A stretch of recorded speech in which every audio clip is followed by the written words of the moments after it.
শ্রী শ্রী গুরু গৌরাঙ্গ এবং শ্রী শ্রী রাধা মাধবজিউর অশেষ করুণায়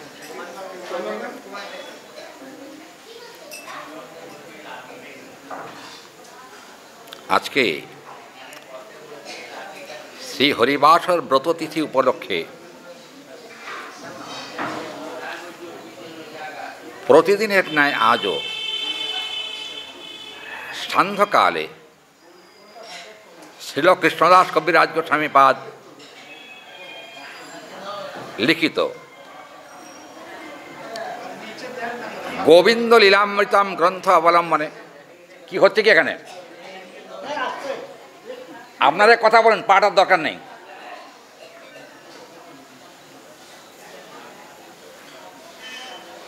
গোবিন্দ লীলামৃতম গ্রন্থ অবলম্বনে আমরা রাধা গোবিন্দের নির্মল যশগাথা শ্রবণ সৌভাগ্য লাভ করেছি।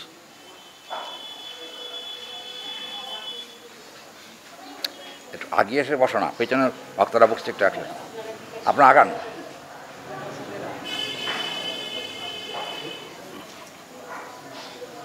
গতকাল আমরা আস্বাদন করেছি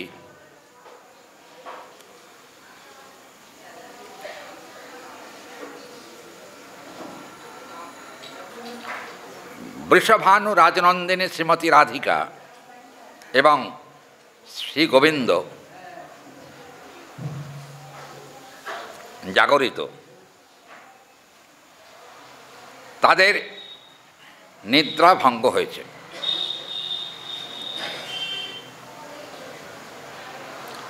নিদ্রাভঙ্গের পর কৃষ্ণলীলার সহায়কারিণী অন্যান্য গোপীগণ তারা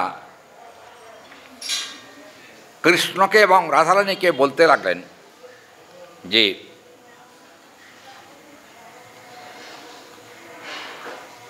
রাধারানীর দিকে তাকিয়ে বললেন, রাধে আয়ান আসছে।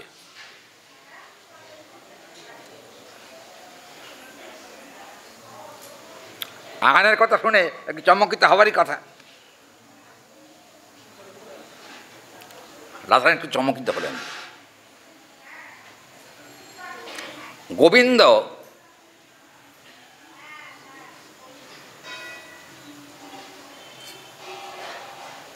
তো জেগেই ছিলেন, কিন্তু আপনাদের মনে আছে কালকের কথা, গোবিন্দ রাধারানীর হাত ধরে চলছিলেন।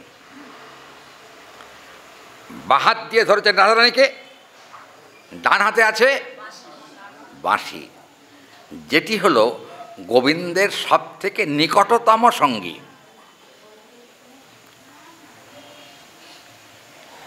লীলা বিলাসকল্পে কিন্তু কখনো কখনো ভগবানের বিভিন্ন অবতারের বিভিন্ন অস্ত্রের কথা জানা যায়। তার মধ্যে সুদর্শন একটি, সুদর্শন চক্র।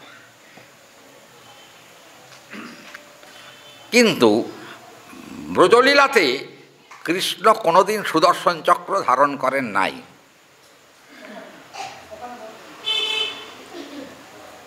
কিন্তু অস্ত্র একটা ছিল। কি অস্ত্র? যে অস্ত্রতে মুন্ডু কাটা হয় না। তাহলে গোবিন্দের ডান হাতে যেটি ছিল সেটার নাম হলো সম্মোহিনী বংশী। সম্মোহিনী বংশীর দ্বারা অনন্ত ব্রহ্মাণ্ডে যত জীব আছে বংশীর ধ্বনি হলে সকলেই কিন্তু মোহিত হয়ে যান। সম্মোহিনী বংশী।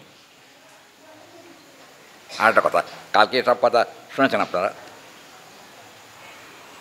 দ্বারকালীলায় সোনার বাঁশি, কার শুনেছ? দ্বারকালীলায় সোনার বাঁশি, আর মথুরালীলায় রূপার বাঁশি, আর ব্রজলীলায় বাঁশের বাঁশি। তিনটে বাঁশির ভেতরে গুরুত্ব কার সব থেকে বেশি? চিন্তা করুন, বাঁশের কত বড় সৌভাগ্য যে আজকে গোবিন্দের কাছছাড়া হন না এক মুহূর্তের জন্য। প্রসঙ্গত উল্লেখ্য, যখন কৃষ্ণ দ্বারকায় ছিলেন সেই সময়তে, এর আগে পাঠে কথা হয়েছে, গোপীতালাপে গোবিন্দ এসেছিলেন দ্বারকা থেকে, গোপীতালাপ। এখন হলো কি, গোপীতালাপে আসার পরে গোবিন্দকে জিজ্ঞেস করছেন রাধারানী, হে প্রাণনাথ, তোমার বাঁশের বাঁশি কোথায়? সোনার বাঁশি নিয়ে আমার কাছে এসেছ, সেটা আমি পছন্দ করি না। কারণ জগৎমোহিনী শক্তিটা বাঁশের বাঁশির ভিতরেই আছে। যার জন্য আমি তোমাকে বলতে চাই, আমাদের সঙ্গে যখন সাক্ষাৎ হলো তখন আমাদের ব্রজবাসীদের সকলেরই ইচ্ছা তুমি কৃপা করে সোনার বাঁশি ছেড়ে বাঁশের বাঁশিটাই তুমি ধারণ করো। বাঁশের বাঁশি কী হলো তাতে? গোবিন্দ বললেন, সেই বাঁশি তো আমার কাছে আর নাই এখন। রাধারানী বললেন, এ কথা বিশ্বাস করি না, কারণ বাঁশের বাঁশি ছাড়া কৃষ্ণ কখনো থাকতেই পারেন না। কৃষ্ণ বললেন, খুঁজে দেখি আছে কি না। রাধারানী বললেন, তুমি আর কি খুঁজবে, আমি তোমাকে খুঁজে দিচ্ছি। রাধারানী গোবিন্দের দিকে তাকিয়ে বললেন, শোনো। বলে কি? পশ্চাৎ বিভাগে নস্তৎ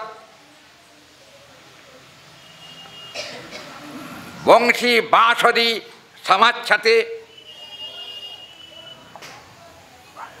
অহম, মানে আমি এখন সেই বাঁশির খোঁজ করে বাঁশিটাকে বের করে দিচ্ছি, তোমার কোনো চিন্তা নেই। আমরা ব্রজবাসী, আমরা যখন এসেছি এখানে, তখন এখানে সোনার বাঁশি না বাজিয়ে আমাদের কর্ণকে, মনকে পরিতৃপ্ত করার জন্য তুমি কৃপা করে একবার বাঁশিটাই বাজাও। কি হলো? গোবিন্দ বলেন, কোথায় রেখেছি? বলে গোবিন্দ কিন্তু বাম দিকে সাধারণত বাঁশি রাখতে হবে, বাঁ দিকে। কিন্তু যেহেতু লীলার পার্থক্য আছে, সেই হেতু বাঁশের বাঁশি ছাড়েন নাই, বৃন্দাবনের পরিচয়টাও তিনি ত্যাগ করেন নাই। দ্বারকা ছিলেন তখন, বৃন্দাবনের পরিচয় ত্যাগ হয়নি। রাধারানী তখন ডান দিকের কোমরে হাত দিয়ে বললেন, উত্তরীয় ঢাকা আছে কিন্তু বাঁশের বাঁশি আমি দেখে নিয়েছি, উত্তরীয় ঢাকা, তা এখন বের করে দেব? গোবিন্দ বললেন, তোমাদের কাছে যখন এসেছি, তাহলে তোমাদের যদি ইচ্ছা হয় তাহলে বের করে দাও, কোথায় আছে, আমি তো খুঁজে পাচ্ছি না। রাধারানী গোবিন্দের উত্তরীয়টাকে তুলে, ওটা কি? ডান দিকের কোমরের কাছে, এটা কি? বলে, ও কখন দেখেছি মনে নাই। কেন? দ্বারকায় 16,108 জন মহিষীর সান্নিধ্য লাভ করার পরে তুমি কি বৃন্দাবনের কথা ভুলে গেছ? রাধারানীর দিকে তাকিয়ে গোবিন্দ বললেন, হে রাধে, হাত জোড় করে বললেন, হে রাধে, বৃন্দাবনের কথা কখনোই আমার ভুল হয় না। তোমাদের প্রীতি, তোমাদের ভালোবাসা, তোমাদের আন্তরিকতা যেমন দেখেছি, এই কথা বল না, তোমাদের আন্তরিকতা যা দেখেছি বৃন্দাবনে, দ্বারকায় এতগুলো মহিষী আছে অবশ্য, কিন্তু ব্রজের মতো আন্তরিকতা সেখানে নাই। কেন? সেখানে ঐশ্বর্যের গন্ধ আছে। তো ঐশ্বর্যের গন্ধে থাকলে সেখানে কিন্তু প্রেম কখনো সম্যক রূপে প্রকাশিত হয় না। প্রেম প্রকাশিত হওয়ার জন্য চাই মাধুর্য। বৃন্দাবনে ছিল মাধুর্য, আর মাধুর্যের সঙ্গে সঙ্গে তোমাদের হৃদয়স্থিত প্রেম আমাকে সর্বতভাবে আকর্ষণ করে রেখেছিল। তাই একথা বলতে চাই যে এখানে দেখুন মূল শ্লোকে কি বলছেন, গোবিন্দ আর রাধারানী যাবেন বলে সিদ্ধান্ত নিয়েছেন। চলে যাবেন কোথায়? হ্যাঁ, দেখুন গ্রন্থ কি বলছেন। গ্রন্থ বলছেন, কৃষ্ণোষি কান্তং বৃষভানুজায় পশ্যন মুখম ভীত লোলোন নেত্রম নীলোশুচীন দ্বৈত হি চালম গৃহ্ণন স্বল্পতাং তত্তিষ্ঠম এব পরিবর্তিতমেব মিতস্তারদ শঙ্কিতৌ পরস্পরৌ করাবলম্বনৌ, ওই আগের কথা এলো, করাবলম্বনৌ নিরাগাত নিকুঞ্জত রাধা পানিং সর্বমেব পানো বিভ্রসেন কৃষ্ণ রেজে কৃষ্ণস্মিন জস্তুমেব উন্মাদম উদ্ভটাম্ভজম। এখানে বলছেন গোবিন্দ রাধারানীর হাত ধরে চলেছেন। কালকে আমরা এই শ্লোকটা শুনছিলাম, হাত ধরে যেতে যেতে রাধারানী বললেন, তুমি আমার হাত ধরে যাচ্ছ, লোকে দেখলে কি বলবে? হ্যাঁ, লোকে দেখলে কি বলবে? এটা মোটে উচিত না, ছাড়ো। গোবিন্দ বললেন, বাইরের হাত ছাড়তে পারি কিন্তু হৃদয় কখনো ত্যাগ করতে পারি না।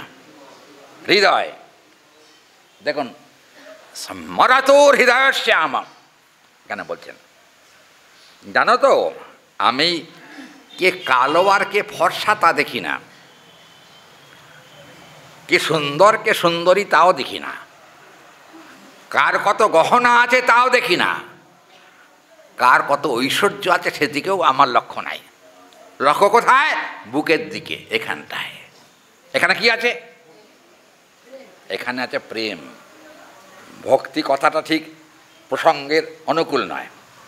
ভক্তি তো সাধন ভক্তিও হয়।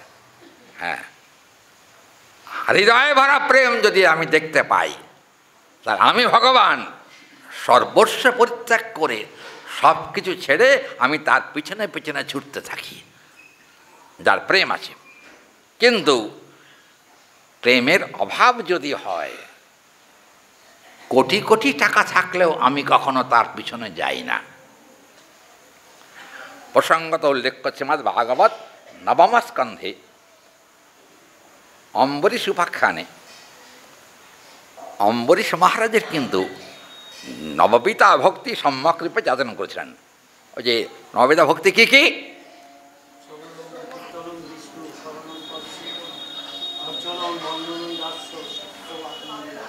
আচ্ছা, তারপরে ইতি বংশার্পিতা বিষ্ণু ভক্তিশ্চন্নবলক্ষণা ক্রিয়েত ভগবতী অধ্যাত্মন্যে অধীতমুত্তমম। এখানে বলছেন শ্রবণ থেকে আরম্ভ করে আত্মনিবেদন পর্যন্ত নববিধা ভক্তি 9 প্রকার। এখন বিভিন্ন টিকাকারের বিভিন্ন মত আছে। আমি কিছু কিছু টিকাকারের মত অবলম্বন করছি। মতটা হলো শ্রবণ, আত্মনিবেদন করে শ্রবণ হলে তার মাধুর্য কিন্তু বেশি। মানে শিরস্বামীবাদ শ্রীমদ্ ভাগবতের টিকায় বলছেন, আগে আত্মনিবেদন মানে শেষেরটা আগে নিয়ে এসছেন। আগে আত্মনিবেদন, তারপরে শ্রবণং কীর্তনং বিষ্ণু। তার মানে প্রাণ যদি তাতে না থাকে তাহলে গোবিন্দের কখনো সুখ হতে পারে না। প্রাণ, ওই জন্য এখানে কিন্তু বলা হলো যে দেখুন এখানে টিকাকার কি বলেন, দেখুন কৃষ্ণপি রাধিকায়া কান্ত কমনীয় মুখং অপশ্যম। গোবিন্দের কমনীয় মুখ বিবর দর্শন করে সকলেই কিন্তু মোহিত হয়েছেন। গোবিন্দ তো রাধারানীকে ধরে নিয়ে যাচ্ছিলেন, কিন্তু গোবিন্দের কমনীয় মুখ কমল, কমনীয় বোঝেন হরি বল। হ্যাঁ, না না, শুধু নরম বললে হবে না, সৌন্দর্যের সঙ্গে নরমতা আছে। তার মানে এই যে কি বলে ইংরেজিতে, কি বলে, স্কিন না কি বলে, হ্যাঁ স্কিন বলে তো। সকলের চামড়া কিন্তু সমান নয়, স্কিনটা সমান হয় না। কারোর কালো হয়, কারোর গৌর বর্ণ হয়, কারোর লালাভ হয়, কারোর ফর্সা হয়, আবার কারোর দুধে আলতা হয়, কত রকম আছে ব্যাপার আছে না। বা ভক্তগণ ভুল বললাম কি, অঙ্গের বর্ণ, কিন্তু কৃষ্ণের বর্ণ কিন্তু ফর্সাময়। তাহলে নবমেঘের বরণ হলো কৃষ্ণের বর্ণ, নবমেঘ। বর্ষাকালে প্রথমে যখন আকাশে মেঘ সঞ্চারিত হয়, বৃষ্টি হবে হবে ভাব, এই সময়কার যে মেঘ, সেই মেঘের কথাই বলা হয়েছে ওই মেঘের মতো গোবিন্দের বর্ণ। আমাদের মন্দিরে যে গোবিন্দ আছেন তার অঙ্গের বর্ণের সঙ্গে কিন্তু মেঘের বর্ণের মিল আছে। এখন আমরা দেখতে পাচ্ছি যে গোবিন্দের যে মেঘের মতো বর্ণ, সেটা অত্যন্ত চমৎকার। কিন্তু একটা কথা বলি, আমাদের গায়ের মাংস আর চামড়া ফর্সা আর কালো, কোনো কিছুই কিন্তু গোবিন্দের সঙ্গে তুলনা করা যাবে না, কোনো কিছুই না। কারণ আমাদের হলো পাঁচটা ভূত আছে এর ভেতরে, বুঝলেন, ক্ষিতি, আপ, তেজ, মরুদ, বম, পাঁচটা। গোবিন্দের আছে তিনটে, সৎ, চিত আর আনন্দ, এই তিনটে আছে। তার মানে আমাদের পাঁচ, পচা দেহ, পচা, ঠিক না? এটা পচা দেহ না, কি বলেন? এই আজকে একজন ভক্ত এসেছেন বিকেলবেলা, বলছেন যে বাবা মানে কি, আমার স্ত্রীর চর্মরোগ হয়েছে, চর্মরোগ ডাক্তার দেখাও ভালো হয়ে যাবে। অসুবিধা কী আছে? বলে কলকাতার বড় বড় স্কিন স্পেশালিস্টকে দেখিয়েছি, এখনো উপশম হয় নাই। তাই বললাম তুমি এক কাজ করো, আমাদের এই কলকাতার বড় বড় ডাক্তার, আমেরিকার বড় বড় ডাক্তার, চীনের বড় বড় ডাক্তার যত আছে, বিশ্বের যত বড় বড় ডাক্তার আছে, তার থেকে একজন বড় ডাক্তার আমাদের মন্দিরে আছেন। তুমি এক কাজ করো, মন্দিরে যে ডাক্তার বসে আছেন তাকে গিয়ে বলো, দেখবে ঠিক হয়ে যাবে। আমাকে বললো কি, বাবা হবে, হবে মানে হতে বাধ্য, তবে কি কপটতা নিয়ে যেন গোবিন্দের কাছে সেগুলো প্রার্থনা করো না, গোবিন্দ তাহলে তাকাবেন না। এখানে ওষুধ দিতে হয়, ওষুধ দিয়েও কিন্তু এই স্কিনের অসুখ কিন্তু কমছে না। গোবিন্দের ওষুধ দেবার দরকার নাই, তিনি শুধু একবার শুভদৃষ্টি সম্পাদ করবেন তার দিকে, তাকালেই যত বড় ব্যাধি হোক না কেন, সব ব্যাধির থেকে সঙ্গে সঙ্গে নির্মুক্তি লাভ করতে পারবে। আমাকে ছেলেটা বুঝলেন, তখন কেন দিয়েছি কাজ হবে তো, আমার স্ত্রীর স্কিনের ডিজিজ ভালো হবে তো, আপনি কি বলেন, আপনি বললেই হবে। না বাবা আমি বললাম না, গোবিন্দ বললে হবে। দেখো, গোবিন্দের দৃষ্টির সঙ্গে অন্য কারোর দৃষ্টির কিন্তু তুলনা করা যাবে না। কারণ আমাদের দৃষ্টিতে কাম আছে, ক্রোধ আছে, লোভ, মোহ, মদ, মাৎসর্য, ছটা আছে আমাদের দৃষ্টিতে, চোখের মধ্যে। গোবিন্দের চোখে একটা আছে, কি সেটা? শুধু আছে প্রেম। প্রেম দিলে সব রোগ সেরে যায়, ভালোবাসায় সব রোগ সেরে যায়। দেখবেন, আমি এটা প্রত্যক্ষ কথা, যাদবপুরে আমি পাঠ করতে যেতাম, রাম ঠাকুরের আশ্রম আছে, রাম ঠাকুরের আশ্রম যাদবপুরে, অনেক বড় সড়ো আশ্রম, বুঝছেন। এখন রাম ঠাকুর হরিনাম করতেন খুব, তার হরিনামে খুব রুচি ছিল, হরিনামেই তার ব্রহ্মজ্ঞান হয়েছিল। রাম ঠাকুরের। তো আমার 3 দিন পাঠ ছিল ওখানে। তো পাঠ করার দ্বিতীয় দিনে কয়েকজন মায়েরা আমাকে বললেন কি, বাবা পাঠ তো খুব ভাল লাগছে, কিন্তু একটা কথা বলি, মানে কি, আপনি যা বললেন গোবিন্দের কাছে কিছু চাইতে যেও না, চাইলেই ঠকা, না চাইলেই লাভ। বাবা আমার স্বামীর মির্গির রোগ আছে, মির্গির রোগ। মির্গি বোঝেন? অজ্ঞান হয়ে যায়, হ্যাঁ, এই যে এখান দিয়ে ফেনা পড়ে, আমাকে বললেন উনি, আমার স্বামীর এখান দিয়ে ফেনা পড়ে, অজ্ঞান হয়ে যায়,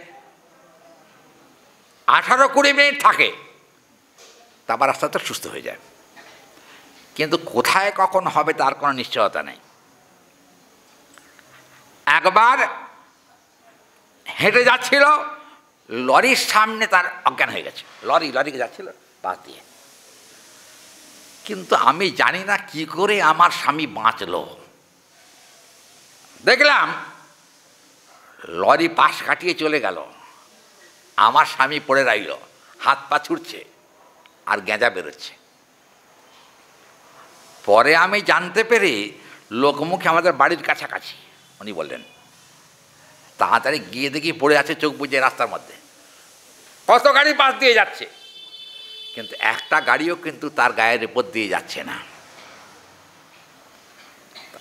স্বামী যখন সুস্থ হলো, তখন আমি তাকে জিজ্ঞেস করলাম, হ্যাঁ গো তুমি কি করেছো, আজকে প্রাণ বাঁচলো কি করে তোমার, বলো, এত গাড়ি যাচ্ছে। বলে আমার যখন প্রথমে একটু আবছা আবছা ভাব মনে হচ্ছিল, তখনই আমি প্রাণ ভরে গোবিন্দকে ডেকেছি। মনে হয় গোবিন্দ কৃপাতেই এখনো আমার প্রাণটা বেঁচে আছে, না হলে 2-4খানা গাড়ি কিন্তু আমার বুকের উপরে চলে যেত। আমি বললাম, দেখুন একটা কথা, ভগবান যদি দেখেন যে কোনো ভক্ত আমার চরণে সঠিকভাবে শরণাগত হয়েছেন, ভগবান সর্বতভাবে তাকে রক্ষা করেন।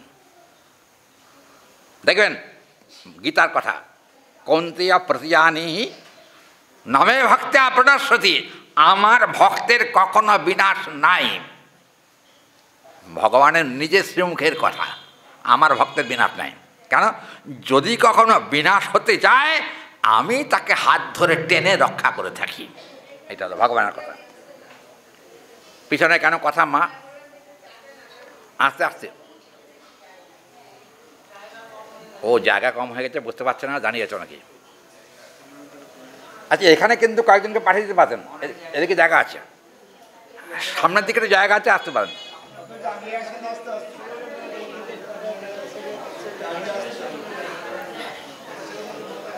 বাবার একটু আগে আসেন না, বাবারা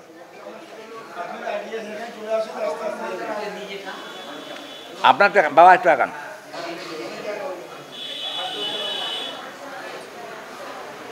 দেখুন, ভগবানের এক নাম হলো শরণাগত পালক। ভগবানের এক নাম, শরণাগতকে পালন করা তার দায়িত্ব, তার কর্তব্য। কি করতে হবে? সিধা স্বামীপাদের ঠিকা, তিনি বলছেন আগে আত্মনিবেদন করে তারপর শ্রবণ করো, আত্মনিবেদন করে কীর্তন করো। শ্রবণং কীর্তনং, কার নাম গাইবেন? বিষ্ণু, গোবিন্দের নাম করো, শ্রবণ করো, কীর্তন করো। শ্রবণং কীর্তনং বিষ্ণু, স্মরণং মানে স্মরণ করো নিরন্তর, পাদসেবনম চরণ সেবা করো, অর্চনং মানে পুজো করো, বন্দনং মানে বিভিন্ন শ্লোকাবলীকে অবলম্বন করে তুমি কিন্তু তার বন্দনা করো। তারপরে কি? তারপর কি? পাদসেবনম, অর্চনম পুজো করো, বন্দনং দাস্য সক্ষ আত্মনিবেদন, তোয়া পদে করি হইনু পরম সুখী। আমার দুঃখ দূরে গেল, চিন্তা না রহিল, আমি চৌদিকে আনন্দ দেখি, বলি আনন্দের আর সীমা নাই রে, আজ গোবিন্দ চরণ দর্শনে আমার আনন্দের আর সীমা নাই রে। দেখুন চৌদিকে আনন্দ দেখি, চারিদিকে গোবিন্দ স্মরণের দ্বারা চারিদিকে আনন্দময় হয়ে যায়। তাহলে প্রকৃতই এই অন্যদিকে লক্ষ্য কেন, কথা কিসের?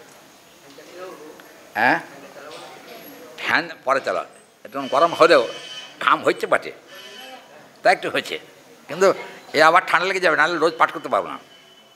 হরি বল। কীরকম? এখানে কিন্তু গ্রন্থকর্তা বলছেন যে গোবিন্দ মানে বৃন্দাদেবী গোবিন্দের দিকে তাকিয়ে বলেন, গোবিন্দ তোমাকে আর কি বলবো বলো, একটা কথা বলি। কি কথা? কথাটা হলো লোকে দেখলে কি বলবে, এদিকেও তোমার নজর রাখা দরকার। হরি বল। গোবিন্দ বললেন, লোকের কথায় কান দিলে আর হরি ভক্তি হবে না। হবে? আপনারা পাঠ শুনতে এসছেন, এখান থেকে রাস্তায় গেলে বলে হ্যাঁ কি হচ্ছিল আশ্রমে, সব একবারে শোনার জন্যে ব্যস্ত, কি যে বলে আর কি যে শোনে, কচি পোড়া হচ্ছে। বুঝছেন এই কথা? আর রাস্তার লোকেরা যাদের জ্ঞান নেই, অজ্ঞানী ব্যক্তি, তারাও এই কথা বলেন। কিন্তু এ কথা কি সত্য বলে গ্রহণ করা যায়? আপনারা বলুন, গ্রহণ করা যায়? যদি কথায় আকর্ষণ না থাকে, কৃষ্ণ আরতি করবে কে? যদি কথায় আকর্ষণ না থাকে,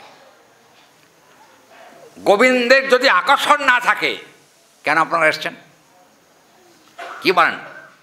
আকর্ষণ না থাকলে কি আপনারা এমনি এমনি এসছেন? কিছু আছে তো এখানে। তো ধরুন লোক কী করে হয় জানেন? হরিবল। লোক কী করে হয় বলবো?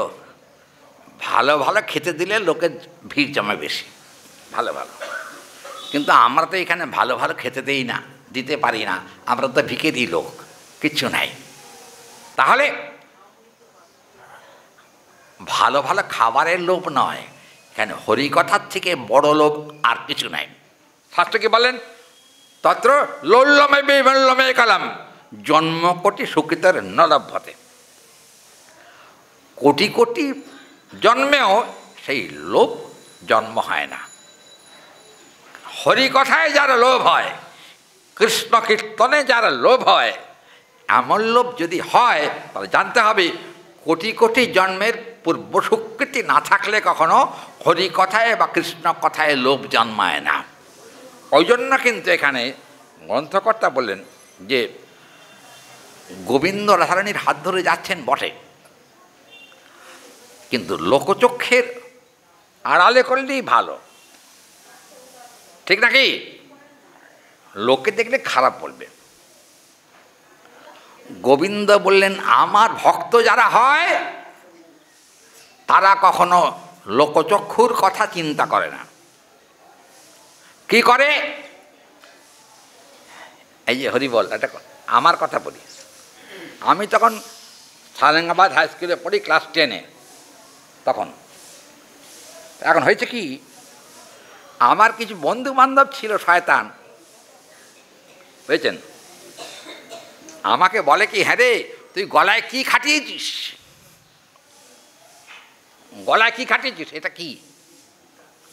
আমি বললাম, তুলসীর মালা রে মূর্খ, তুলসীর মালা খাটাতে হয় না, তুলসী মহারানীর কৃপা হলে তবে গলায় মালাটা রাখা যায়, কৃপা ছাড়া রাখা যায় না। বলাই কালকে মালা খুলে আসবি, আমাকে বলল। কি বলবো, দুঃখের কথা, আমাদের একজন স্যার ছিলেন, স্যার না ভূত তাকে জানে। এখন স্যার আমাকে বললেন কি, শোনো বাবা, মানে কি ক্লাসে যত তোমার বন্ধু বান্ধব আছে না, কেউই তোমার গলায় মালা পছন্দ করছে না, তুমি কাজ করো, কালকে আসার সময় মালাটা খুলে এসো। আমি বললাম কি, আমার চোখ খুব খারাপ, আগেই বলেছি। আমি দেখলাম ওনার গলা একটা মোটা সোনার চেন আছে, সোনার চেন। আমি তাকে বললাম, স্যার কালকে স্কুলে আসার আগে আপনি দয়া করে সোনার চেনটা আপনার স্ত্রীর কাছে খুলে রেখে আসবেন, তাহলেই আমি কিন্তু, আপনি সোনার চেন খুলতে পারেন কিন্তু প্রাণ গেলেও আমি কখনো মালা পরিত্যাগ করব না, প্রাণ যায় যাক। কারণ এটা ভগবানের প্রিয়া যিনি তুলসী, তুলসী কৃষ্ণ প্রেয়সী নমো নমঃ। কি বলেন? তিনি কৃষ্ণের প্রিয়া, তাকে সম্মান জানানোর জন্য আমরা তুলসী ধারণ করি। একটা কারণ আছে, তুলসীর মালা আমরা ধারণ করেছি গোবিন্দের দৃষ্টি পড়ার জন্য। গলায় মালা দেখলে গোবিন্দের দৃষ্টি পড়ে, আর গোবিন্দের দৃষ্টি পড়লে অনাদিকালের বহির্মুখতা সঙ্গে সঙ্গে সব ধ্বংস হয়ে যায়, থাকে না, সব চলে যাবে, কিছু থাকবে না। কি হলো? ওই যে স্যার আছেন না, কি স্যার না কার তাকে জানে, হ্যাঁ, আমি বললাম স্যার আপনি আপনার সোনার চেনটা খুলে রেখে আসবেন। তা তুমি মালা খুলবে তো? আমি বলে মরলেও কোনো দিন মালা খুলবো না। বলে কেন? মরার পরেও যেন ঘাটে নিয়ে যাওয়ার সময় আমার গলায় মালাটা থাকে। কারণ দেখবেন আমাদের বৃহন্নারদীয় পুরাণে উল্লেখ আছে, যদি কোনো ব্যক্তি তুলসীর মালা কণ্ঠে ধারণ করার পর তার যদি মৃত্যু হয়ে যায়, যমদূতরাও তাকে কখনো নিতে আসবে না ভয়ে, গলায় মালা দেখলে। যমদূত কখনো আসবে না, গলায় মালা দেখলে আসবে না, দূর থেকে পালাবে। এমনি পালানোর কথা বলেননি, ভাগবতে আছে। কিভাবে পালায়? যমদূতরা দেখলে, তুলসীর মালা দেখলে দূর থেকে প্রণাম করে চলে যায়। বাবা তুমি কণ্ঠে তুলসীর মালিকা ধারণ করেছ, বাবা তোমাকে প্রণাম। যমদূতকে সবাই ভয় পায়, কিন্তু হরিভক্ত কখনো যমদূতকে ভয় পায় না। সে মনে করে তুই যা করবি কর, তোর অধীনে আমরা কোনো দিন যাব না, আমরা কখনো যমদূতের দ্বারা নিতে হব না। তাহলে কে নেবে তোমাদের? বলে আমাদের যদি নেয় তাহলে বিষ্ণুদূত নেবে। বিষ্ণুদূত কোথায় নিয়ে যাবে?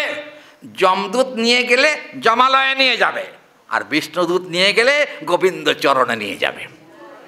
কোথায় যাবেন আপনারা বলুন? কোথায় যাবেন?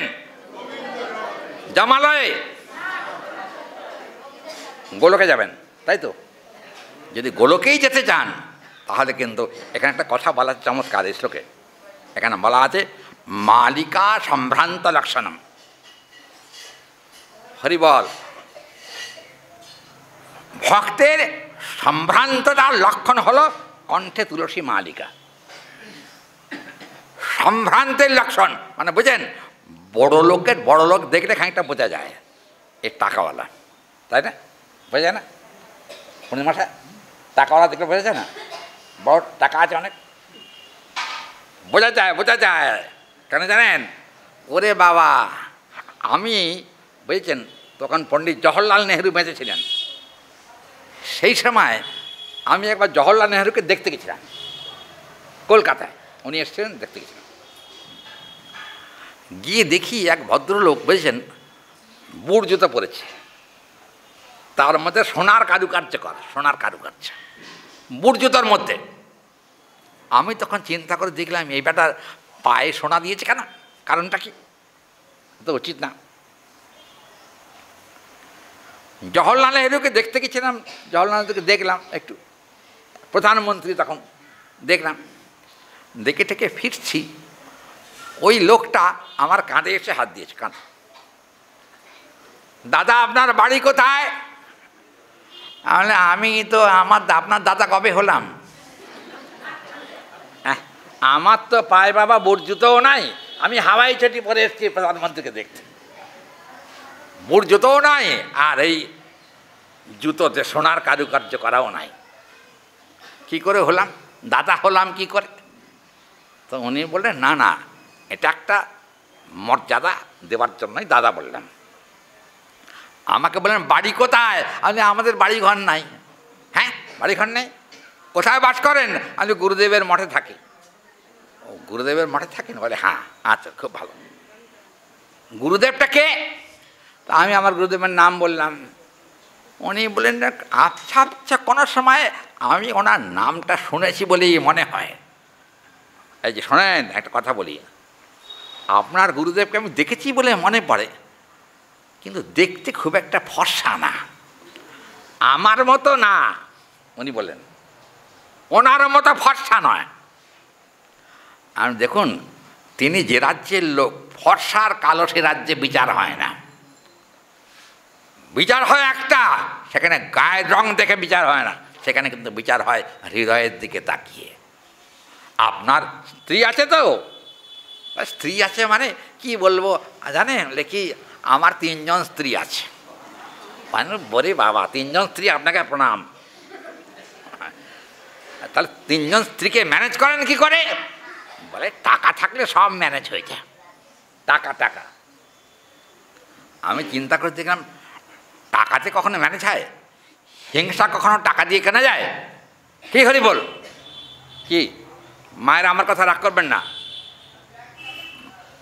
একাধিক স্ত্রী থাকলে কিন্তু মাথায় দুজনের, একজনের মাথায় চুল থাকবে না, ছিঁড়ে ফেলে দেবে একদম, এত মারামারি হবে। কি কথাটা ভুল বলছে কি? হ্যাঁ, কথাটা ভুল, ঠিক তো? কিন্তু ভুলে যাবেন না, একাধিক স্ত্রী থাকলে নিজেদের মধ্যে স্বার্থের লড়াই হয়, কিন্তু কৃষ্ণ ভক্তের সঙ্গে কৃষ্ণ ভক্তের লড়াই হয় না। কেন বলুন তো? লাখো লাখো লোক 2 হাত তুলে প্রেমানন্দে হরি বলে ডাকছে, কিন্তু কোনো গন্ডগোল নাই, কোনো গন্ডগোল নাই। বলে কেন? সকলের এক প্রাণ এক মন, আমরা সবাই গোবিন্দের ভক্ত, ব্যাস, ওখানে শেষ। ওখানে কিন্তু মারামারিও নাই, কাটাকাটিও নাই, চুল ছেঁড়াছেড়িও নাই, কিচ্ছু নাই। স্বার্থের জগৎ, স্বার্থের ব্যতিক্রম হলে কিন্তু সেখানে গণ্ডগোল হয়, কিন্তু কৃষ্ণ ভক্তের নিঃস্বার্থ জীবন হওয়া উচিত। নিঃস্বার্থ জীবন। স্বার্থ যদি থাকে, জানবেন সঠিকভাবে কৃষ্ণ ভক্তি তার ভিতরে এখনও উজ্জীবিত হয় নাই। কৃষ্ণ ভক্তি এখানে কিন্তু মূল শ্লোকে বলা হয়েছে যে, এই গ্রন্থটা তো মুশকিল। কৃষ্ণমপি কান্তাং বৃষভানুজায় নীলং প্রাচীনম শুচীনম দ্বৈত নিচৌলম আর গৃহ্ণান শতৌল্পম তিষ্ঠতাম এব অতিতিষ্ঠম। দেখবেন, যারা শান্ত মস্তিষ্কের হয় তারা কিন্তু কখনো গণ্ডগোলে যায় না। কি কথা ঠিক না? শান্ত মাথা যাদের, শান্ত, কোনো গণ্ডগোলে যায় না। গণ্ডগোল দেখলে প্রণাম করে সরে যায়। বাবা তোদের গণ্ডগোল তোরা কর, আমি বাবা দূর থেকে দেখি আর প্রণাম করে চলে যাই, দরকার নেই। চৈতন্য চরিতামৃতে বললেন, কৃষ্ণ ভক্ত নিষ্কাম অতএব শান্ত, ভক্তি মুক্তি সিদ্ধিকামী সকলই অশান্ত। কৃষ্ণ ভক্ত নিষ্কাম, তারা কামনা বাসনার কথা হয় না, ওই জন্য তিনি কিন্তু শান্ত। আর যার ভিতরে কামনা বেশি, ক্রোধ বেশি, লোভ বেশি, হিংসা বেশি, যার ভিতরে প্রচুর পরিমাণে আছে, তাদের কিন্তু পরস্পর সংঘাত তৈরি হয়, মারামারি, সংঘাত, হিংসা। এগুলো কিন্তু হরি ভক্তের লক্ষণ নয়। এখানে এই যে গোপীরা আছেন না গোবিন্দের সঙ্গে, গোপীদের সঙ্গে রাধারানীর কিন্তু কখনো ঝগড়া হয় নাই। সম্পূর্ণ শ্রীমদ্ ভাগবত দশম স্কন্ধে রাসপঞ্চাধ্যায়ে 5টা অধ্যায় আছে। 5টা অধ্যায়ে যত গোপী গোবিন্দের কথা আছে, রাসমণ্ডলে কিন্তু কখনো ঝগড়ার কথা শোনা যায় না। কিন্তু বিপক্ষিয়া সখী মানে চন্দ্রাবলী, তিনি কিন্তু রাধারানীর সঙ্গে কখনো মন কষাকষি একটু করতেন। কেন? রাধারানীর থেকে কৃষ্ণ আমায় বেশি ভালোবাসেন। কথাটা কিন্তু একেবারে মিথ্যে কথা, মিথ্যে কথা না? না, কথা শেষ করি আগে। রাধারানী কখনো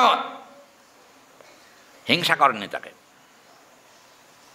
তাহলে একনিষ্ঠ ভক্তের লক্ষণ হলো কাউকে হিংসা করা নয়, হিংসা ত্যাগ করে প্রেমানন্দে হরি বলা, আর কিছু দরকার নেই তার, হিংসা ত্যাগ করতে হবে। এখানে কিন্তু গ্রন্থকর্তা বললেন যে গোবিন্দ বাঁশি আর রাধারানী দুটোকেই রেখেছেন হাতে, দু হাতে। কারণ কি, একটাকে ধরে বিশ্ব জয় করবেন, মানে বাঁশিরা সর্বজীব কর্ষতীতে কৃষ্ণ, সব জীবকে আকর্ষণ করে হলো কৃষ্ণের স্বভাব। কিসের দ্বারা আকর্ষণ করেন? বাঁশির দ্বারা। আর রাধারানীকে আকর্ষণ করেন কিসে? নিজের হস্তের দ্বারা। তারা মানে এটাও নিজস্ব সম্পত্তি, ওটাও নিজস্ব সম্পত্তি। কি বলেন? বাঁশিও নিজের, আবার রাধারানীও কিন্তু গোবিন্দের নিজের। অতএব কাউকে ত্যাগ করা যাবে না, কিন্তু লোকলজ্জার কথা চিন্তা করে কিন্তু একটা কথা বলি, যদি সমাজে বিবাহিত হতেন তাহলে কিন্তু লোকের সামনে স্ত্রীর হাত ধরলে কোনো লজ্জা নাই। আছে? আছে কি লজ্জা? আছে। কিন্তু অবিবাহিত কোনো ভক্ত যদি কারোর হাত ধরেন, বা কেউ ভক্তের হাত ধরে, এই ফোন বন্ধ কর, কি লোক বুঝি নাকি, তো কি পাঠ শুনতে এসছে? আচ্ছা, যদি কোনো ব্যক্তি এরকম অবিবাহিত ব্যক্তি যদি হাত ধরে, সেটা কিন্তু লোকলজ্জাস্কর। কিন্তু আজকে আমরা যে কথা শুনছি, হাত ধরাধরি, বুঝেছেন, এতে কি আমরা তাদেরকে হিংসা করছি? লজ্জা করছে কি আপনাদের রাধারানীর কথা শুনে? আপনারা কি বলেন? গোবিন্দ রাধারানীর হাত ধরেছেন, এই শুনে কি আপনারা লজ্জা বোধ করছেন? লজ্জা করছে না তো? কি ভক্তগণ লজ্জা করছে? কিন্তু আনন্দ হচ্ছে। কি আনন্দ জানেন? রাধারানীর হাত ধরেছেন গোবিন্দ। আমি রাধারানীর মতো হতে পারবো না, কিন্তু এমন ভাগ্য যদি হয় নিরন্তর চোখের জলে ভেসে হা গোবিন্দ বলে যদি ডাকতে পারি, তাহলে কিন্তু গোবিন্দ কোনো না কোনো দিন আমার হাতটাও তিনি ধরতে পারেন। হাত না ধরলে কিন্তু প্রীতির আধিক্য পরিলক্ষিত হয় না, নাকি? আচ্ছা, কে কার হাত ধরে? হরি বল। মা ছেলের হাত ধরে, তাই না? বন্ধু বন্ধুর হাত ধরে, স্বামী স্ত্রীর হাত ধরে। লোকে কিছু বলবে কি? বলবে না। আর যদি ভগবান ভক্তের হাত ধরেন, তাহলেই বা কেন কথা হবে? হতে পারে কি? কখনো না। অনন্ত ব্রহ্মাণ্ডে যত ভক্ত আছে, রাধারানীর মতো শ্রেষ্ঠ ভক্ত আর কেউ নাই। অতএব রাধারানীকে ধরেছেন ভগবান, ধরাতে কিন্তু রাধারানীর লজ্জা নেই, গোবিন্দের কোনো লজ্জা নেই। কেন? ভক্তের হাত ধরাই ভগবানের কাজ। আর একটা কথা, গোবিন্দ আমাদের হাত না ধরলে আমাদের কিন্তু পতন হয়ে যাবে। পতন। একটা কথা বলি, প্রসঙ্গত উল্লেখ্য, মহাপ্রভু একদা মুকুন্দের হাত ধরেছেন। মুকুন্দ, মহাপ্রভু পার্শ্বদ মুকুন্দ হাত ধরেছেন। মুকুন্দের হাত ধরার পর ভক্তরা কিন্তু মুকুন্দের দিকে তাকিয়ে বললেন, মুকুন্দ, কত জন্মে সুকৃতি নিয়ে তুমি এসেছিলে যে আজকে গৌরহরি স্বয়ং তোমার হাত ধরেছেন। হ্যাঁ, তিনি স্বয়ং ভগবান, তিনি তোমার, তার মানে মুকুন্দের দিকে তাকিয়ে অন্যের হিংসা হয়নি, তার সৌভাগ্যের প্রশংসা করেছেন, সৌভাগ্যের প্রশংসা। একটা কথা, আর একটা কথা বলি, আপনারা জানেন শিবানন্দের একটা কুকুর ছিল, শিবানন্দের কুকুর। আচ্ছা, শিবানন্দের কুকুর কিন্তু শিবানন্দের খুব প্রিয়। প্রত্যেক দিন শিবানন্দ সেন তাকে নিজে হাতে অন্ন দিতেন, অন্ন খেতে দিতেন। এখন একদিন নৌকা করে পার হয়ে মহাপ্রভুর কাছে যাবেন শিবানন্দ সেন। তখন সেবকদের জিজ্ঞেস করলেন, আমি তো উঠলাম, কুকুরটা কোথায়? সবাই বললেন যে কুকুরটা তো আপনার নৌকাতে উঠবে, ওই জন্য আমরা তাড়িয়ে দিয়েছি কুকুরটাকে। কেন? জানো কি কুকুরের পরিচয়? বলেন কি আবার পরিচয়? কুকুরের আবার পরিচয় কি? কুকুরের পরিচয় কুকুর, আবার কি? শিবানন্দ সেন বললেন, ও সাধারণ কুকুর নয়, মহাপ্রভুর একনিষ্ঠ ভক্ত। মহাপ্রভুর একনিষ্ঠ ভক্ত বলে তাকে আমি সম্মান করি, অসম্মান করি না কখনো। তা কেন নৌকা উঠতে দিলে না? শিবানন্দ সেন কী করেন জানেন? নৌকা থেকে নেমে গেলেন। নেমে গিয়ে এই নৌকাওয়ালা, ও কিন্তু কুকুরটাকে নেবে না। আগের দিনে কিন্তু ছুঁত মার্গ ছিল, কুকুরটাকে নৌকায় তুলবে না। উনি বললেন যে, শোনো একটা কথা বলি তোমাকে, আমার ঘরের কুকুর কোথায় রেখে যাব? তুমি এক কাজ করো, কুকুরটাকে আমি তোমাকে 10 টাকা দিচ্ছি, 10 টাকা। 500 বছর আগের কথা, 10 টাকার দাম কত? আমি তোমাকে 10 টাকা দিচ্ছি, কুকুরটাকে পার করে দাও। কুকুরটাকে তো পার করে দিলেন, 10 টাকা দিলেন তাকে। শিবানন্দ সেন তো বড় লোক, 10 টাকা দিলেন। নৌকাওয়ালাও খুশি হয়ে গেল। 10 টাকা বলে কথা, খেলা কথা নাকি? হ্যাঁ, 10 পয়সা নয়, 10 টাকা। কুকুরটাকে নিয়ে গেলেন, চলে গেল। কিন্তু কিছু ছেলে পিলে কুকুরটাকে তাড়া করে নিয়ে গেল। শিবানন্দ সেন বলে, বাবা তোরা কুকুরটাকে তাড়াস না, ওটা আমার ঘরের কুকুর। ওরম করছিস কেন? না, কুকুর হবে না, এখানে চলবে না কুকুর। মানে অনেক চেষ্টা করো, শিবানন্দ সেন কুকুরটাকে নিজের কাছে রাখতে পারলেন না লোকে তাড়নায়। কী করলেন? খুব ব্যথিত হলেন। শিবানন্দ সেন কিন্তু 2 দিন অন্ন গ্রহণ করেন নাই, 2 দিন কুকুরটার শোকে। কী হলো জান? ফল, একটা বড় ফল হলো। কি ফল? না, শিবানন্দ সেন নদী গঙ্গা পার হয়ে মহাপ্রভুর কাছে গেছেন। মহাপ্রভুর কাছে গেছেন যখন ঘুরতে ঘুরতে, গৌরের কাছে গিয়ে কি বলবেন? মহাপ্রভু জিজ্ঞেস করলে, কুকুরের কথা জিজ্ঞেস করলে তো মহাপ্রভুকে বলতে হবে যে আমার কুকুর সঙ্গে নাই কেন, বলতে হবে। কি বলবো, উত্তর কি দেবো? কুকুরটা তাড়িয়ে দিয়েছে, মেরে ধরে তাড়িয়ে দিয়েছে। কি করা যায়? চিন্তা করতে করতে যাচ্ছেন। যেতে যেতে গৌরসুন্দর গম্ভীরায় ছিলেন। গিয়ে দেখছেন কি, মহাপ্রভু বসে আছেন, আর ওই কুকুরটা সে দেখে মহাপ্রভুর কাছাকাছি এরম করে বসে আছে। গৌরহরির কাছে কুকুরটাকে বসে থাকতে দেখে উনি আশ্চর্য হয়ে গেছেন। আরে বাবা, মার খেয়ে অন্য কোথাও যেতে পারত, কুকুরটা গেছে কোথায়? অনন্ত কোটি ব্রহ্মাণ্ডের অধীশ্বর শ্রী গৌরহরির পাদপদ্মে গিয়ে বসে আছে, এরকম করে। মহাপ্রভুর মুখের দিকে কুকুরটা তাকিয়ে আছে। কুকুরটা সৌভাগ্য দেখে থাকতে না পেরে শিবানন্দ সেন কুকুরটার চরণে সাষ্টাঙ্গ প্রণাম করলেন। সাষ্টাঙ্গ প্রণাম করার পর কি হলো? কুকুরটা তাকিয়ে আছে ফেল ফেল করে মালিকের দিকে। মানে আগে তো মালিক ছিল, কিন্তু এখন তো আর মালিক নাই। কেন? তারা খেয়ে চলে এসেছে, কিন্তু এমন একটা জায়গায় এসেছে, ওইটাই এখন যার কাছে এসছেন তিনিই একমাত্র কুকুরটার মালিক। কে মালিক? হ্যাঁ, মহাপ্রভু কুকুরটার মালিক। কি হলো জানেন? প্রণাম করে শিবানন্দ সেন অনেক অপরাধ ক্ষমা চাইলেন শিব কুকুরের কাছে। ক্ষমাটা চাওয়ার পরে মহাপ্রভু শিবানন্দ সেনের দিকে তাকিয়ে আছেন। তাকিয়ে থাকার পর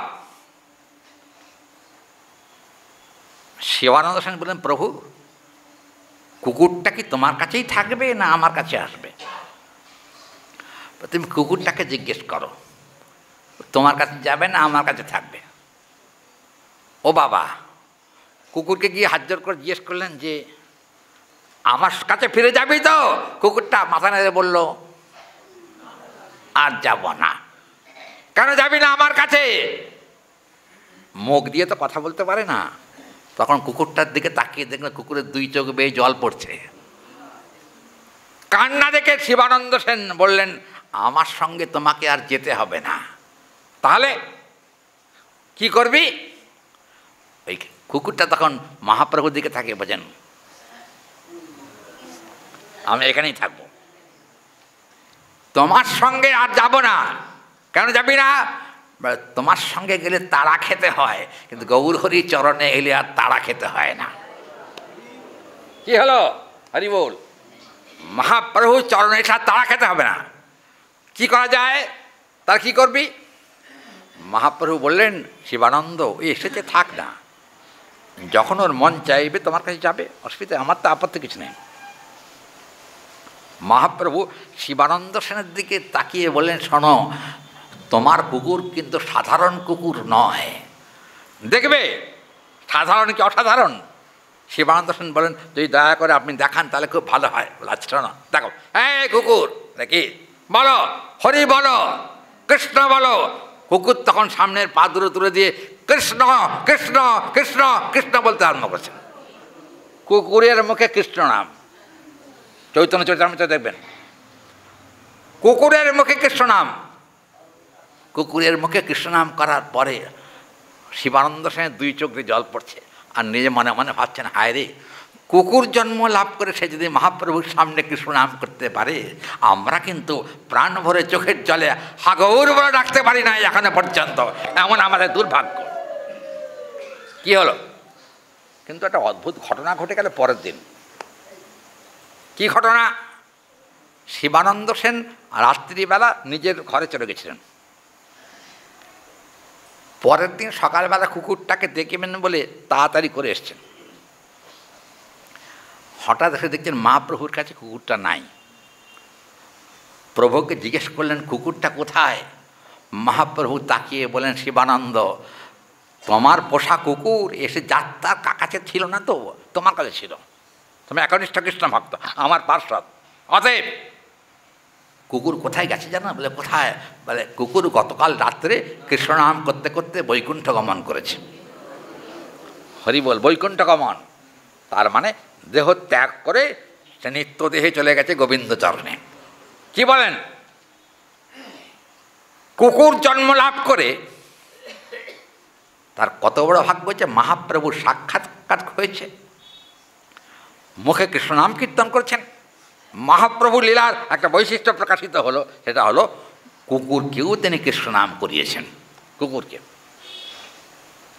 একটা দৃষ্টান্ত না, আর দৃষ্টান্ত আছে। কটা বাজে? সময় আছে এখন। দৃষ্টান্ত হল ঝাড়খণ্ডের পথে মহাপ্রভু, এ তো কুকুর গেল, হিংস্র জীবজন্তু মহাপ্রভুকে ঘিরে ধরেছিল।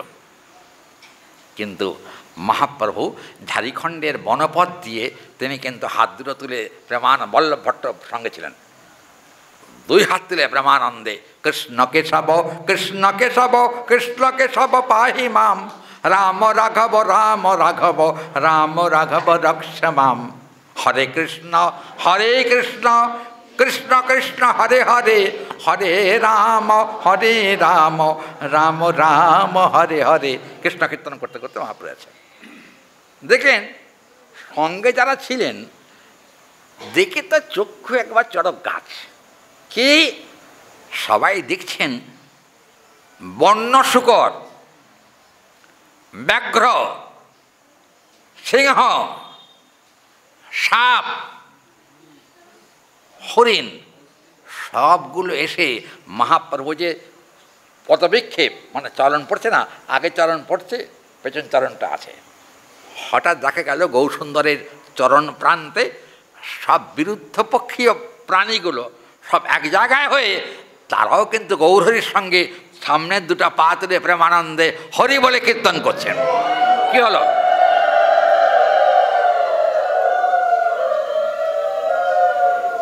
বল্লভ ভট্ট মহাপ্রভুর দিকে তাকিয়ে বলেন, প্রভু ধন্য তোমার পতিত ধারণ লীলা। কারণ বাঘ কিন্তু একটা মানুষকে পেলে সে ছেড়ে কথা বলে না, সিংহ তাই, একটা মজার কথা, সিংহের সঙ্গে হরিণের হয়েছিল আলিঙ্গন। সিংহের সঙ্গে হরিণের আলিঙ্গন হয়েছিল। কি আলিঙ্গন? মহাপ্রভু কীর্তন করছেন তো বনের মধ্যে, জঙ্গলে। সিংহ আর হরিণ বিরুদ্ধপক্ষীয় হলেও সিংহ কিন্তু বাঘ এবং সিংহকে ভয় পান হরিণ সর্বদাই। কোনো ভয় ছিল না তখন।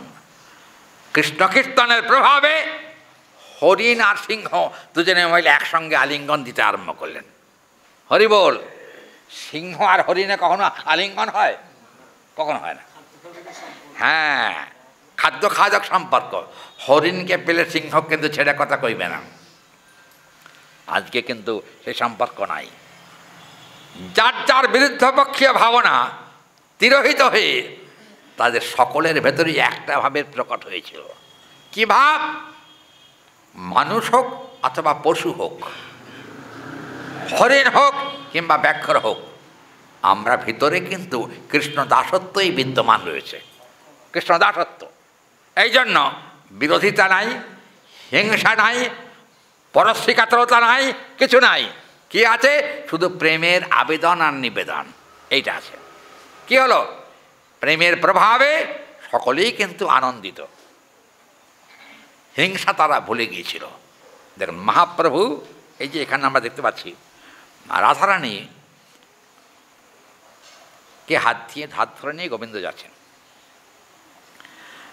লোকে খারাপ বলবে, কিন্তু লোকে খারাপ বলেনি।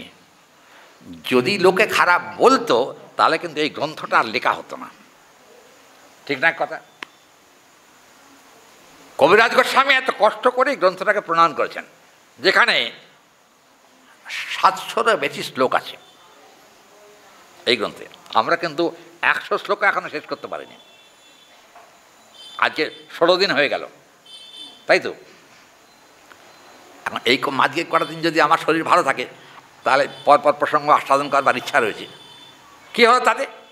আমি এখানে বলে একটা জায়গায় আজকে প্রথম স্বর্গটাকে শেষ করব। প্রথম স্বর্গ। এখন আমার হাতে আর মাত্র 15 মিনিট সময় আছে। এখন কথাটা হলো যে মহাপ্রভু প্রকৃতই গোবিন্দের হাত ধরে, গোবিন্দ রাধারানীর হাত ধরে নিয়ে যাচ্ছে, আর তার সঙ্গে সঙ্গে বাঁশিটাও আছে। হরিবল। কলিযুগেও কিন্তু বাঁশি আছে। কলিযুগে বংশী কোথায় আছে বলেন তো? কলিযুগে বাঁশি কে? ওই যে মৃদঙ্গ।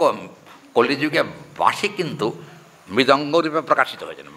মৃদঙ্গ, খোল যাকে বলি আমরা, এটা কিন্তু কলিযুগে, দাপর যুগের বাঁশি এসেছেন কলিযুগে মহাপ্রভুর সান্নিধ্য লাভ করবার জন্য। কী হলো? মৃদঙ্গ কীর্তনের সৌন্দর্য মৃদঙ্গেই কিন্তু প্রকাশিত হয়। শুধু করতাল বাজালে কিন্তু আনন্দ আসে না। মৃদঙ্গ করতালে ধ্বনি যখন আসে, শাস্ত্রে বলছেন যতদূর পর্যন্ত মৃদঙ্গ করতালের ধ্বনি প্রবেশ করে ততদূর পর্যন্ত সর্বপ্রকার জীবের মঙ্গল হয়, সর্বপ্রকার জীবের কল্যাণ হয়। ওই জন্য বাঁশি কিন্তু এ যুগে এসছেন। তা মৃদঙ্গ রূপে মহাপ্রভুর সঙ্গেই তিনি ছিলেন। মহাপ্রভু যাকে যেখানে যেখানে কীর্তন করেছেন সর্বত্র কিন্তু মৃদঙ্গ ছিল। ওই জন্য এখানে কিন্তু বলা হলো যে বাঁশি। কী হলো? এখানে দেখা যাচ্ছে যে টিকাকার একটা কথা বলেছেন এখানে, যে কীরকম, অথত্তৌ রাধাকৃষ্ণ সজ্জিতৌ শান্তৌ মিথ পরস্পরং করানুগ্রহম আর কি নিরপাতাম কীদৃশম পরিবেষ্টিতম সংখ্যানে উত্তরা সমাগ্রামে চন্দ্রে মৃদঙ্গ এই অভিভূতম। ওই যে মাসিটা মৃদঙ্গরূপে প্রকাশিত হয়েছেন সেটা টিকাকারও স্বীকার করে নিয়েছেন। আমরা দেখতে পাই যে সত্যই হাত ধরে চলেছেন। এখন আপনারা যদি বলেন কতদিন আর হাত ধরা চলবে, যদি আমাকে জিজ্ঞেস করেন, আমি বলবো আজীবনকাল। কেন? গোবিন্দ কৃপা করে যদি একবার আমার হাতটা ধরেন, হাতটা যেন জীবনে কখনো তিনি না ছাড়েন, হাত ছাড়লেই পড়ে যাব। এটা হলো কলিজীবের ধর্ম। পতনটা কিন্তু কলিজীবের অন্তরে আছে, পতন। কিন্তু মহাপ্রভু পতন থেকে আমাদের রক্ষা করবার জন্য কলিহত জীবের হাত ধরেছেন। হাত ধরেছেন, হাত ধরার পরে কী হয়েছে? আমাদের কিন্তু পতনের ভয়টা আর থাকবে না মহাপ্রভু যদি হাত ধরেন। একটা কথা, মহাপ্রভু স্বয়ং হাত ধরতে আসেন না। কে হাত ধরে? বলে আগে কিন্তু গুরুদেবের দরকার। গুরুদেব যদি কারোর হাত ধরেন, জানবেন তার আর পতন হবে না। কারণ কি? গুরুদেবের কাজ হলো যেন তেন প্রকারে শিষ্যটিকে হাত ধরে গোবিন্দ চরণে পৌঁছিয়ে দেওয়া। এটা গুরুদেবের কাজ। গুরুদেব সে কার্য করেন। ওই জন্য শিষ্যের, শরণাগত শিষ্যের কখনো পতন হয় না, হাত ধরে থাকেন। এই যে মা, ওই মা যখন কিরম শুয়ে পড়েছে ঘুমিয়ে, ওই যে হরি বল, জয় রাধে গোবিন্দ, পেট ভরলেই আনন্দ। হ্যাঁ বাবা, এত ঘুম পড়ছে কেন? সামনে বসে এত ঘুম কেন? ঘুমাবেন না মা, ঘুমালে কিন্তু আমার ঘুম পেয়ে যাবে, আমিও কিন্তু বালিশে মাথা দিয়ে শুয়ে পড়বো, বুঝছেন? খবরদার ঘুমাবেন না। হরি কথা ঘুম আসে নাকি? আমি এত চেঁচাচ্ছি, আপনাদের কি দয়া হয় না আমার প্রতি? এই লোকটা আমাদের জন্য এত চেঁচাচ্ছে। হ্যাঁ, খেয়াল করুন কথাগুলো। সখীগণ কী করলেন? কালকে আপনারা শুনেছেন, কৃষ্ণকে নীল বস্ত্র পরানো হয়েছে, সুবল, মনে আছে কালকে কথা? সুবল পরিয়েছেন। আর এই গোবিন্দের পীত বসন, আর রাধারানীর হলো নীল বসন। কে পরালেন? সখীগণ। সুবল পরালেন পীত বসন গোবিন্দকে। আর বিভিন্ন গহনাদি যা তাদের অঙ্গে ছিল তা কিন্তু বিচ্ছিন্ন প্রায়। একটা কথা মনে পড়ে যায়, এখানে সখীগণ এখানে বলেছেন এই যেটা কথা, স্বর্ণভৃঙ্গার। স্বর্ণভৃঙ্গারটা কি? তার বাংলা কি? হ্যাঁ কি? কমণ্ডলু নয়, ভৃঙ্গার মানে কমণ্ডলু নয়, গাড়ু বলা হয় তাকে। হ্যাঁ, গাড়ু বোঝেন? আপনারা তো অ্যালুমিনিয়ামের গাড়ু ব্যবহার করেন, তাই না? কেউ কেউ পিতলের গাড়ুও ব্যবহার করেন, সোনার গাড়ু ব্যবহার করেন কি? কিন্তু সখীগণ পরমানন্দিত চিত্তে ওই যে রাত্রিকালের শয়নজনিত যে অবস্থাটা, তার থেকে পরিচ্ছন্ন করবার জন্যে কী করলেন? স্বর্ণ গাড়ুতে, মানে এখানে স্বর্ণভৃঙ্গার বলা আছে, স্বর্ণভৃঙ্গারের জল নিয়ে, তাও কি পুকুরের জলও নয়, কলের জলও নয়, কোন জল? সুগন্ধি জল। সুগন্ধি জল দিয়ে কি করলেন? সখীগণ রাধারানীর বদনটাকে ধুইয়ে দিলেন। বদন ধুয়ে দিয়েছেন। রাধারানী বলে, এই কী করছিস? আমার মুখে কোনো কিছু দাগ টাক আছে নাকি? ওই যে কী বলে, রাত্রিবেলা শুয়ে থাকলে চোখে কি পড়ে? আর দূর কাজল না, দূর কারিও না। ঠিক ধরেছে, পেঁচুটি পড়ে না রাত্রিবেলা ঘুমের ঘরে অনেক সময় হয় নাকি? কি পরিমশায় চোখে পেঁচুটি পড়ে। কিন্তু ভুলে যাবেন না, তার মুখ, রাধারানীর মুখটা ধরানো হয়েছে, কিন্তু নয়নে কোনো পিছুটে ছিল না। কেন? কি হলো? বললেন না না, কজ্জল স্পর্শমেতি। এখানে গণ্ডদেশে কজ্জল স্পর্শ করেছে, তাই নিজের আঁচলটা দিয়ে এই গালের কাজলটাকে মুছিয়ে দিলেন ললিতা। ললিতা মুছিয়ে দিয়ে বললেন যে তুমি এক কাজ করো, তাহলে কি এখন তোমার এই মুখমণ্ডলটা ভারী সুন্দর মনে হচ্ছে।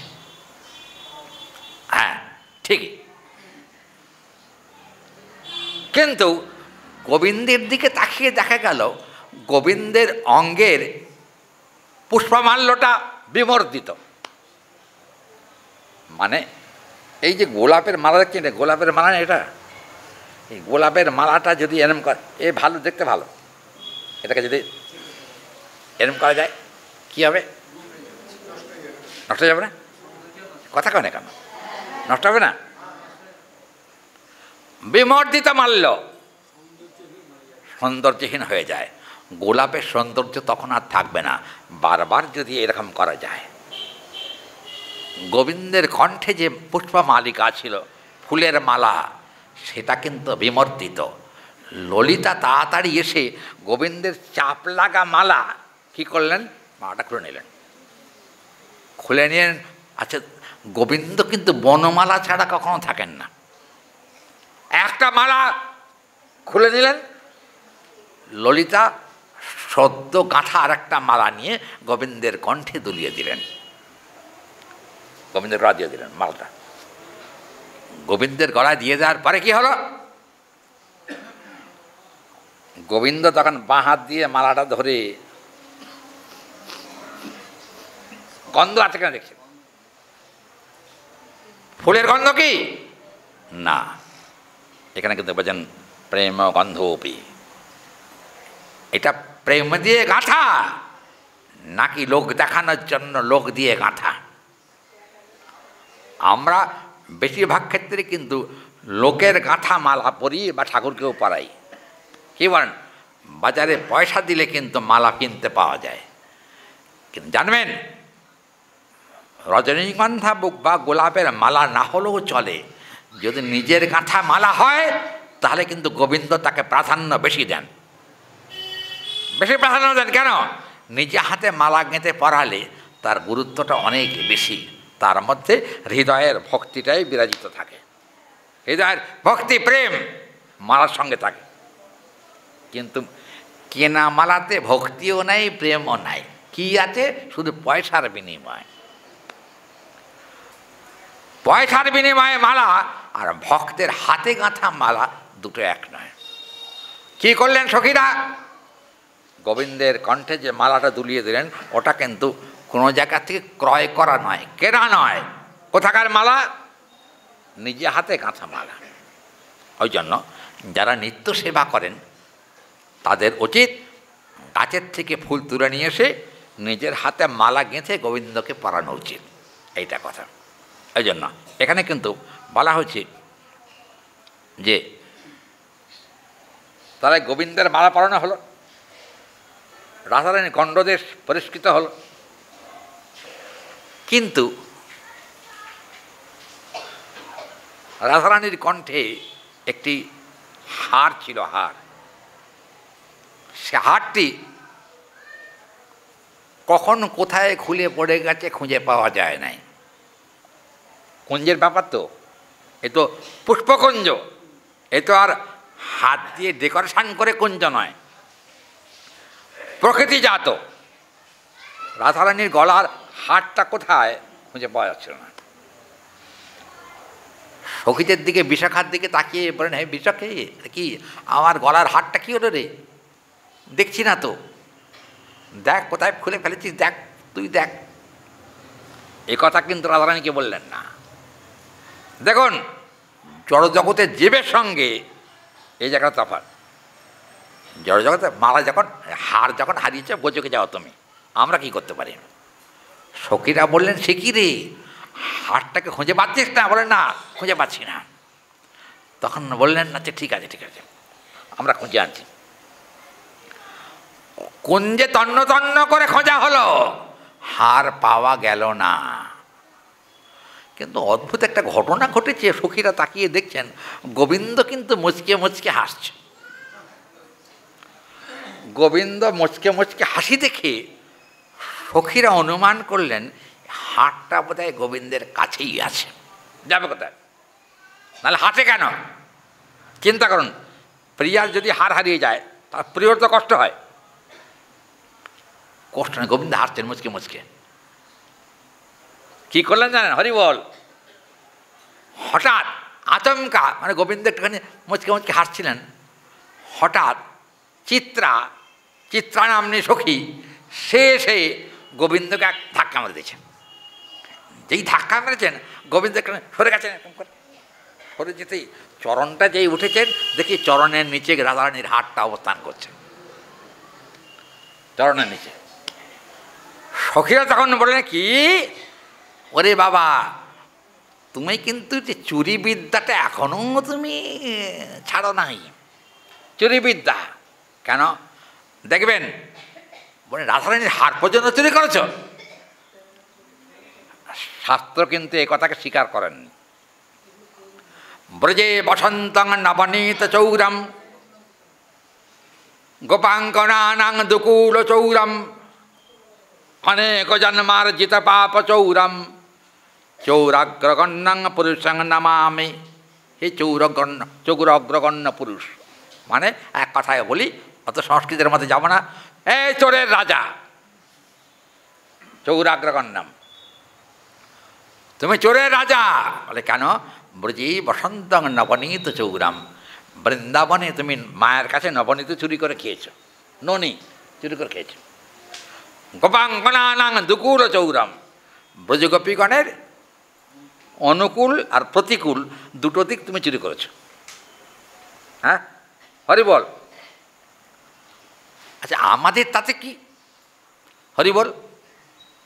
গোপীতে দুকুল চুরি হয়েছে তার ভাগ্য, কি বলেন? যশোদা মায়ের নবনীত চুরি করেছে তার ভাগ্য, আমাদের কি? আমাদেরও লাভ আছে। কি?